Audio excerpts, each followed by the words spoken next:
వరుస ఫ్లాప్స్ తర్వాత rowdy hero కొత్త రూట్ లో వెళ్తున్నాడు. ఇప్పటి వరకు టచ్ చేయని కొత్త జానరాస్ టచ్ చేస్తూ బస్ క్రియేట్ చేస్తున్నాడు.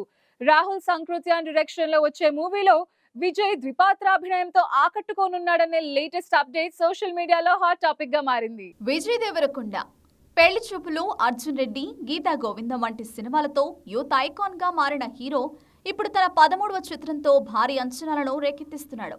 టాక్సీ వాలా శామ్ సింగర్ ఐఫేమ్ రాహుల్ సంకృత్యాన్ దర్శకత్వంలో ఈ చిత్రం రూపొందుతోంది.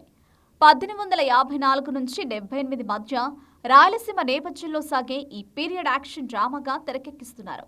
ఈ చిత్రం బ్రిటిష్ కాలనీ కాలంలో జరిగిన అనుమానిత చారిత్రక సంఘటనల ఆధారంగా రూపొందుతుందని, రాయలసీమ సంస్కృతి, జీవన శైలిని ప్రతిబింబించే ఫోక్ నోయిర్ శైలిలో ఉంటుందని రాహుల్ గతంలో తెలిపారు. ఈ చిత్రంలో విజయ్ ద్విపాత్ర అభినయం చేస్తున్నాడనే అప్డేట్ ఆసక్తి రేకెత్తిస్తోంది. ఒక పాత్ర యోధుడిగా ఫ్లాష్ బ్యాక్ లో కనిపిస్తుందని, మరో పాత్ర ప్రస్తుతం తనతో లింక్ అయి ఉంటుందని తెలుస్తోంది. ఈ రెండు పాత్రల చుట్టూ కథ తిరుగుతుందని, విజయ్ కు ఇది కొత్త ఎక్స్పీరియన్స్ అవుతుందని ఫిల్మ్ నగర్లో గుసగుసలు వినిపిస్తున్నాయి. ఇంతవరకు విజయ్ ద్విపాత్ర అభినయం చేయలేదు కాబట్టి ఈ పాత్రలు ఎలా ఉంటాయనే క్యూరియాసిటీ అభిమానుల్లో నెలకొంది.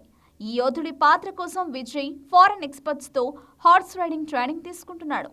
రాయలసీమ యాస, బాడీ లాంగ్వేజ్ ను పర్ఫెక్ట్ గా పట్టుకునేందుకు కూడా స్పెషల్ ట్రైనింగ్ లో ఉన్నాడు.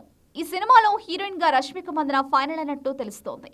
గీతా గోవిందం, డియర్ కామ్రేడ్ తర్వాత విజయ్ రష్మిక జంటగా ఈ చిత్రం మరోసారి ఆకట్టుకోనుంది.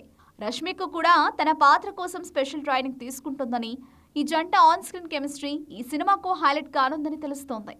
ప్రస్తుతం ఈ చిత్రానికి సంబంధించి ప్రీ ప్రొడక్షన్ పనులు హైదరాబాద్, కర్నూలు, అనంతపురం, వైఎస్ఆర్ జిల్లాల్లో వేగంగా జరుగుతున్నాయి. రాహుల్ సంకృత్యాన్ ఈ స్క్రిప్ట్ పై చాలా కాలంగా పనిచేస్తున్నారు.